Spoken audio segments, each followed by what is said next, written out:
מה היתרונות? יש כמה יתרונות מאוד מאוד ברורים לעניין הזה. הראשון, הזכרתי אותו, זה חיסכון מאוד מאוד גדול במשאבים. גם בזמן, גם בכסף. החשיבות המרכזית של הכשרה ניהולית, מודולרית, היא בכך שהיא מקדמת גם את הארגון וגם את הפרט, מתוך נקודות החוזק של הפרט.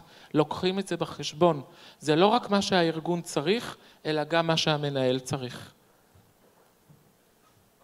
הנקודה השנייה היא שבתהליכים האלה, כל הצדדים מרוויחים. מצד אחד הארגון מרוויח עובדים שהם הרבה יותר מקצועיים, הם ממוקדים, הם יודעים את העבודה שלהם, וזה מייצר תחושת שייכות. ומצד שני העובדים בעצמם גם עוברים תהליך של התפתחות אישית, גם צוברים ביטחון ותחושת שייכות ויש להם אופק ניהולי. מה צריך כדי שהתוכנית תצליח? בגדול, פשוט. צריך שהתרבות הארגונית תכיר בחשיבות של הלמידה וההתפתחות האישית בתוך תהליך קבוצתי, עם הראייה הכוללת של האסטרטגיה הארגונית. זה הכל. בסך הכל צריך לגלות איזושהי מידה של פתיחות ולא לתת לכולם את אותו דבר.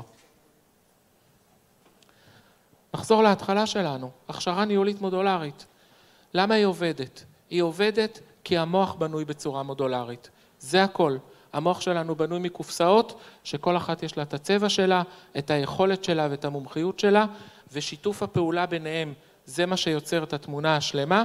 בדיוק באותו אופן אני מציע לבצע את תהליך ההכשרה למנהלים. תנו לכל מנהל רק את מה שהוא צריך, הוא ילמד את זה בצורה הרבה יותר טובה, חסכתם לארגון זמן, כסף ועוד המון משאבים. תודה רבה לכם.